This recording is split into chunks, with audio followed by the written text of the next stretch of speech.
An old man tied 3 helpless canine German Shepherd puppies to a tree.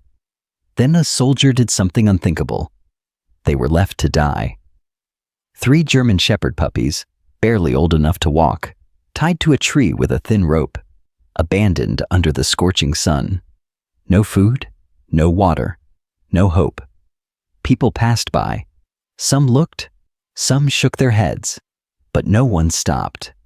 Until a soldier, home from deployment, carrying invisible wounds, saw them. And what he did next changed everything. This story will restore your faith in second chances, in loyalty, and in the unbreakable bond between a warrior and the voiceless souls he chose to save. Before we begin, make sure to subscribe to the channel, like this video, and turn on notifications. That helps us bring more inspiring stories like this one straight to your heart. It was the kind of heat that stole your breath. The dry, merciless blaze of late summer in a small rural town outside El Paso, Texas. The kind that cracked the earth and sent even the wild birds into hiding. But for the 3 tiny German Shepherd puppies tied to a mesquite tree on the edge of an overgrown lot, there was no place to hide. They were barely 6 weeks old, their paws too big for their fragile legs, their ears not yet fully standing. The oldest one, a dark-coated pup with curious eyes, let out a small yelp, not from pain, but from panic. His siblings, one a sandy brown and the other with a white patch on her chest, whimpered in response. The ropes dug into their necks as they twisted, confused, hungry, and desperate for the mother who had vanished hours ago. The man who left them had not said a word. The old neighbor across the street watched from behind a curtain, shaking her head in silent disbelief. She had seen the man drive up in his rusty pickup, get out without urgency, and tie the 3 puppies to the tree with a piece of worn rope. He had wiped sweat from his brow, looked around, and then got back in the truck and drove off. Just like that.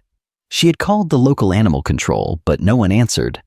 And deep down, she didn't believe anyone would come in time. Not in a place like this. Not for 3 unwanted dogs. But someone else was coming. Staff Sergeant Daniel Reyes had only been home for 12 days. After 8 years in the Army and 2 deployments overseas, he had returned to his late father's property to settle the estate and maybe, just maybe, figure out what life looked like as a civilian. The small town held echoes of his childhood, but everything felt different now. Quieter. Emptier. Like the part of him that used to belong here had been replaced by something harder, something scarred. That afternoon, Daniel was walking alone down the dirt road, his boots stirring up dust as he scanned the horizon out of habit. He hadn't meant to walk far, just enough to clear his mind from the constant pressure building in his chest. The silence used to soothe him. Now it made his ears ring. That's when he heard it. A weak, broken yelp. Then another. At first, he thought it was in his head. Another ghost of memory. But it came again, sharp, real. He followed the sound across the lot, past a broken fence, until he saw them. 3 puppies, tied up, panting, barely moving. Daniel's breath caught in his throat. He rushed forward and dropped to his knees. The smell hit him first. A mix of sweat, dirt, and something worse. Dehydration, fear. The brown one was curled up, eyes glazed, barely conscious. The smallest one flinched at his shadow, but the oldest, the dark-coated one, tried to stand, growling weakly. Daniel's heart cracked. "Easy," he whispered. "I'm not gonna hurt you." He pulled a small knife from his pocket and cut the ropes, careful not to startle them. One by one, the puppies collapsed into his arms, bones under fur, too light, too quiet. He opened his canteen and poured a small trickle of water into his hand, offering it to them gently. They drank like they hadn't tasted anything in days. He looked around. Who would do this? His fists clenched as anger rose in his chest, hot and shaking. But more than that, he felt something deeper, something that pulled at a place inside him he thought he'd buried with his uniform. Responsibility. He gathered the puppies into his arms, cradling them like broken pieces of something sacred. "You're coming with me," he murmured. "I've seen too much to walk away from this." As he walked back toward his truck, the smallest puppy lifted her head slightly, resting her chin on his wrist. Daniel didn't know it yet, but this wasn't just an act of rescue. It was the beginning of healing, for them and for him. Daniel didn't have a plan. He'd never raised puppies before. The army had trained him to handle explosives, navigate hostile terrain, survive under fire, but not how to care for 3 trembling, malnourished puppies who looked up at him like he was their last hope. He brought them into his father's old garage, a space that still smelled like motor oil, sawdust, and faded memories. He cleared out a corner, laid down 2 old sleeping bags, and gently placed the pups inside. They were so light. Too light. The smallest one, the one with the white patch on her chest, was barely responsive. She whimpered every time Daniel moved, as if expecting pain. He knelt beside her, opening a can of wet dog food he'd picked up on the way back from town. "I don't even know your names," he whispered. He dipped his fingers into the food and brought it to the smallest pup's mouth. At first, she flinched. Then, slowly, her tongue brushed against his fingers. Her tiny jaw worked weakly, chewing. The other 2 followed, the brown one eating hungrily, and the dark-coated one never breaking eye contact with Daniel, even as he swallowed each bite. Daniel sat back against the wall and exhaled deeply. He hadn't realized how tense his own body had been. It was like something inside him had locked up ever since he got home, since the funeral, since the silence. He looked down at the 3 pups curled together in the blanket now, their bellies rising and falling, with slow, unsteady breaths. There was something fragile about it, something honest. Later that night, the smallest one began to cry, a thin, broken whimper that echoed through the garage and straight into Daniel's chest. He sat up instantly, heart pounding like it used to during night patrols. He moved toward them, instinctively checking them for signs of pain, injury, distress. She was shivering. He picked her up gently, wrapping her in the corner of his hoodie and holding her against his chest. "It's okay," he murmured. "You're safe now. I promise." She quieted, and for the first time in months, so did his thoughts. The next morning, Daniel woke up stiff, still sitting against the wall, the tiny white-patched pup asleep in the crook of his arm. The other 2 were curled at his feet. He blinked against the sunlight streaming through the broken garage window. He hadn't planned to keep them. That wasn't the idea. He had assumed, once they were healthy enough, he'd call a rescue group or maybe someone from the base who knew about working dogs. These weren't just any dogs. He could tell by the way they moved, even weak as they were. Their bloodlines were strong.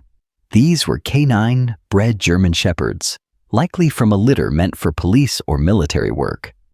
Someone had paid a lot of money for them, and someone had still thrown them away.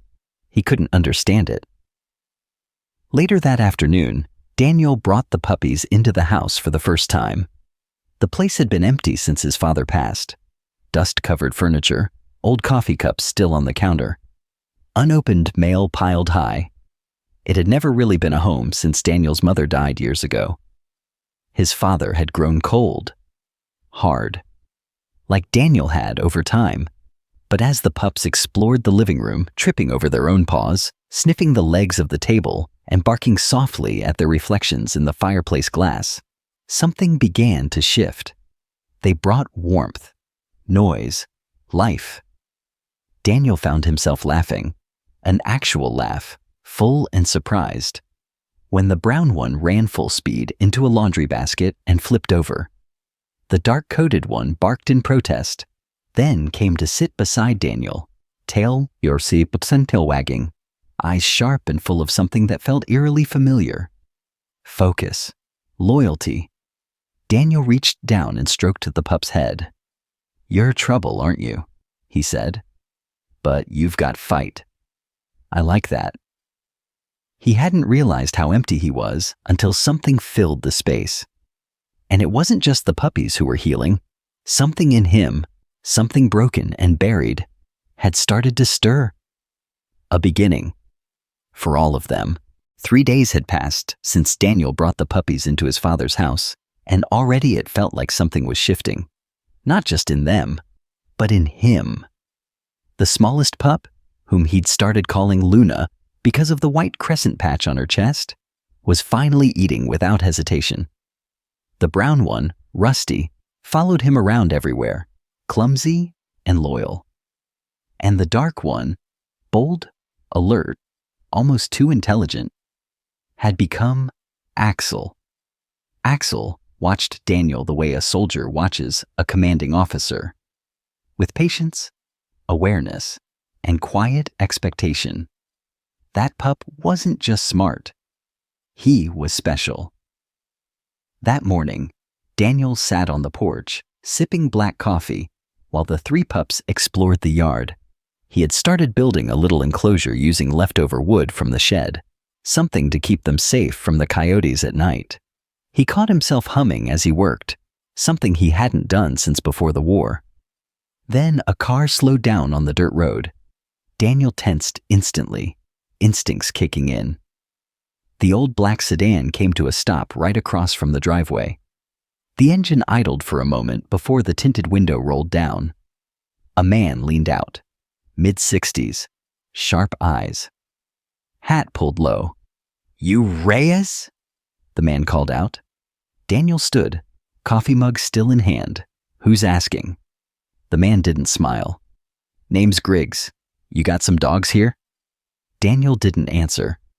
Griggs tilted his head. 3 pups, German shepherds, bred for canine service. Valuable litter. "Why would I have them?" Daniel said slowly. Griggs didn't blink. "Because I was supposed to pick them up 4 days ago from a breeder named Connor Slate. But when I got to his place, he said someone else took them. A friend. Said they'd gone to a better home." Daniel's jaw clenched. Connor Slate. That was the name on the mail he'd seen once or twice when his dad had gotten packages. His old man had dealt with breeders before, though Daniel never paid much attention. Griggs looked toward the yard. "That's your dog?" Axel had stepped into view, standing at the edge of the porch, tail still, ears perked. "Nice form," Griggs muttered. "That one's got drive." "They're just pups," Daniel replied, stepping forward. "Rescued from a ditch." Griggs' eyes narrowed. "You're not a civilian, are you?" Daniel stayed quiet. "I'm not looking for a fight," Griggs added. "But those dogs, they weren't dumped. They were hidden. That old man knew exactly what he was doing." Daniel's voice was calm but firm. "If that old man tied those puppies to a tree and left them to die, then he is not fit to own a goldfish, let alone a canine litter." Griggs raised a brow. "You think that makes them yours?" Daniel stepped off the porch. "No, it makes them nobody's until someone who gives a damn shows up, which I did." There was a long silence. Then Griggs smiled, just barely. "They got lucky." Before Daniel could respond, the man rolled up his window and drove off, kicking up dust behind him. Daniel stood there, heart pounding, not from fear, but from something else. A realization. These puppies were more than abandoned. They were worth something. And now, someone knew where they were. That night, Daniel sat by the window, shotgun propped beside the door.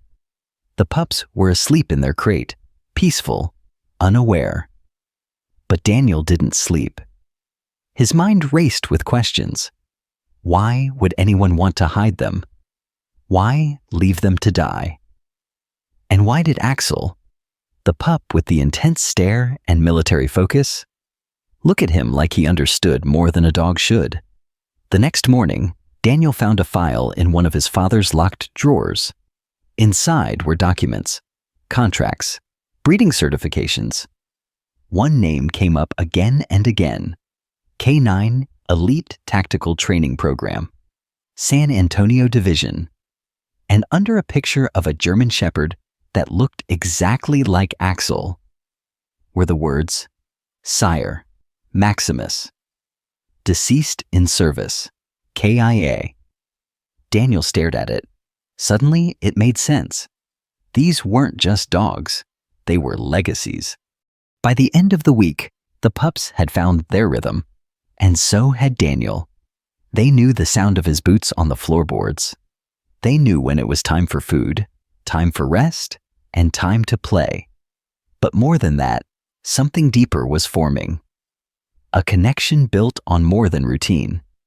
It was trust. Rusty, the brown pup, was playful and clumsy, always the first to trip over his own feet.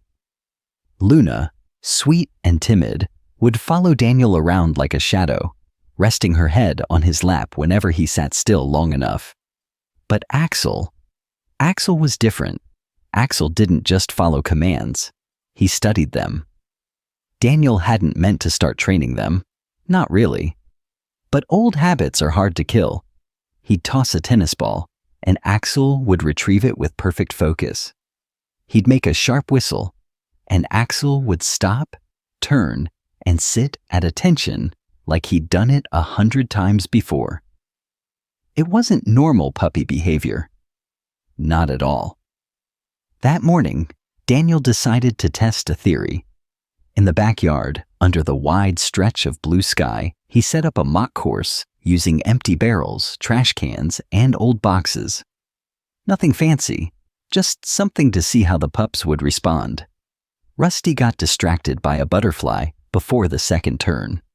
Luna froze halfway through, unsure and nervous. But Axel? Axel locked onto Daniel's eyes. "Stay," Daniel said. Axel sat. "Come." Axel moved. Down. And the pup hit the ground flat in less than a second. Daniel stared, heart thudding. He kneeled beside him, placing a hand on the pup's back. "You've done this before, haven't you?" he murmured. "Or maybe it's just in your blood." Axel didn't move, didn't blink. He waited, ready, present.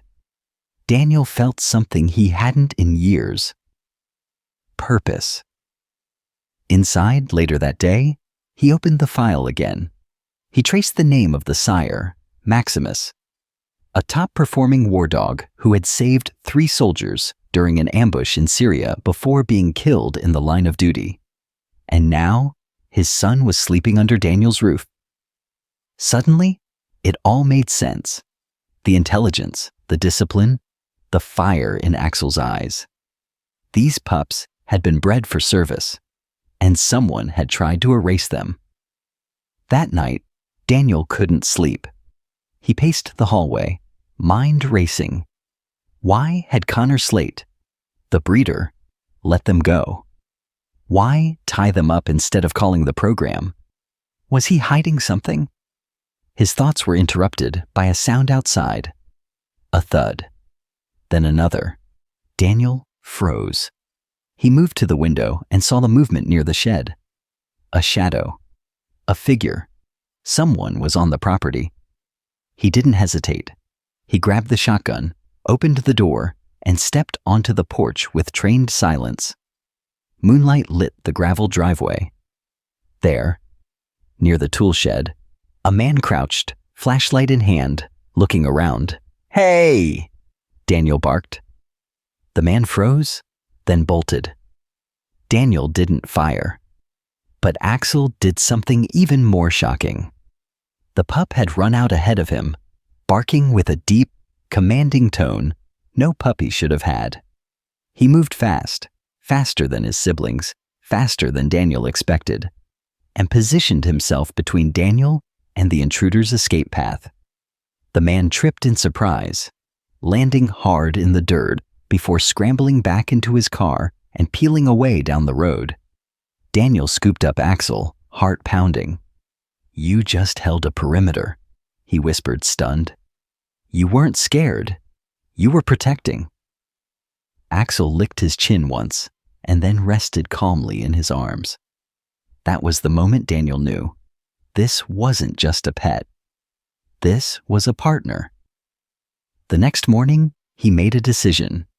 He wasn't giving them up, not to a program, not to a shelter, and definitely not to whoever wanted them dead. Because they weren't just puppies anymore. They were his mission, and he wasn't going to fail them. Daniel had seen fear in war, real fear. But nothing rattled him like the idea that someone was willing to sneak onto his property in the dead of night. For puppies. Axel's bold defense the night before had only deepened Daniel's resolve. These pups weren't just abandoned or forgotten. They were wanted, tracked, and for all the wrong reasons. At sunrise, Daniel drove into town, Axel riding quietly in the passenger seat. The pup sat tall, alert, like he belonged there, like he knew this world wasn't entirely safe, and he was ready to fight for it. Daniel pulled into the gravel lot behind the sheriff's office. Sheriff Boone had known him since he was a teenager, and hadn't changed much since. A stocky man with gray hair and a deep voice, Boone leaned back in his chair as Daniel walked in. "Well, if it ain't Staff Sergeant Reyes," Boone said, squinting at the dog. "That a new recruit?" Daniel gave a half smile. "I need a favor." Boone listened carefully as Daniel explained everything. The abandonment, the file he found in his father's desk, the visit from Griggs, and the shadow outside the shed. When Daniel was finished, Boone leaned forward. "You're not wrong about the program," he said. "Canine Elite Tactical. It's private, well-funded, and they don't like bad press. They've had a few incidents." "What kind of incidents?" Daniel asked. "Failed litters? Temperament issues? One case, 3 pups sold off too young. One turned aggressive. Bit a kid." Daniel's jaw clenched. "So, they cover it up," Boone continued. "Sweep the pups under the rug, or the breeder does, quietly. No headlines, no lawsuits." "Connor Slate," Daniel said, low. Boone nodded. "Yeah. That name's been on reports before. Breeds for the program, pushes the dogs hard, doesn't like questions." Daniel looked down at Axel, who was resting calmly by his boot. "He's not dangerous," he said firmly. "He's disciplined, smart, protective, and I've seen soldiers with less loyalty than him." Boone studied the pup. "He doesn't look like trouble." "He's not," Daniel said. "But someone thinks he is." Boone sighed. "I can run Slate's name again, poke around, but be careful. These folks, they don't knock on doors twice." When Daniel got back home, he didn't just feel protective. He felt hunted. He reinforced the windows. He moved the pup's crate inside his own room. He kept the shotgun loaded and within reach. That evening, as he fed the pups and sat on the floor beside them, he pulled out the folder once more. Axel curled up against his leg, tail thumping lazily. Daniel traced the bloodline chart with his finger. Maximus, the sire. KIA during combat in Syria. Medal recipient. Delilah, the dam. Still alive, somewhere on a breeding farm owned by the program. And then he saw it. A single note at the bottom of the page, handwritten in ink. Batch 099A. Rejected. Litter 2 unstable. Destroy by end of week. Daniel's breath caught. Rejected. Destroyed. That's what they were trying to do. His hand tightened on the paper. "They were never supposed to make it," he whispered. And now, someone wanted to finish what the breeder started. Daniel stood up and looked at the 3 pups. Luna was asleep on her back, dreaming, paws twitching. Rusty was chewing the edge of a couch cushion, and Axel was staring at him, waiting. "You're not rejects," Daniel said quietly. "You're fighters." He walked to the closet and pulled out a duffel bag. Army green. Heavy canvas. He hadn't touched it since returning home. Inside was everything he'd left behind: training gloves, utility gear, a whistle, and a purpose. He wasn't just going to protect them. He was going to train them, make them strong, make them seen. Because if someone wanted to erase them, they'd have to go through him first. The morning began like any other. The pups were growing stronger. Rusty had put on weight. Luna's tail wagged with more confidence. Axel, ever vigilant, had begun to respond to Daniel's voice like he'd been born for it. Daniel had built a small obstacle course on the land behind the house. Tunnels made from tires, jumping bars from scrap wood, even a makeshift scent station using old gloves and tuna cans. What started as a simple curiosity had turned into routine. Axel was excelling. His posture, his timing, his eyes locked onto Daniel's every command with the same discipline Daniel had once drilled into soldiers. It wasn't just instinct. It was something deeper, as if Axel had chosen him, not the other way around. "Good boy," Daniel whispered after a flawless run. Axel's tail gave a single proud thump. Inside the house, Daniel checked the folder again. Batch 09A. Rejected due to instability. But there had been no instability, no aggression, nothing that justified what those pups had endured. So why? He was still staring at the paper when Luna began barking. Short, high-pitched barks. Not playful, not excited. Warning. Daniel shot up and moved to the window. A black SUV had pulled into the dirt road leading toward the house. Not fast, not slow, just deliberate. He grabbed his shotgun and stepped onto the porch, Axel following close behind, posture low, ears alert. The SUV stopped 20 yards away. The engine idled. Then the door opened. It wasn't Griggs. A younger man stepped out. Lean, sharp suit, sunglasses. He didn't smile.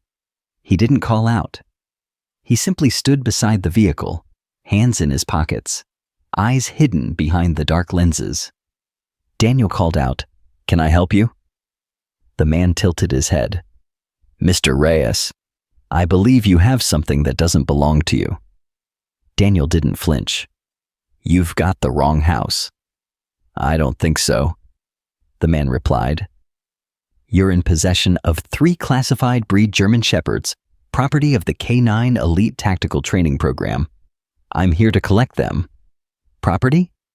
Daniel said coldly. "You mean the dung someone tied to a tree and left to die?"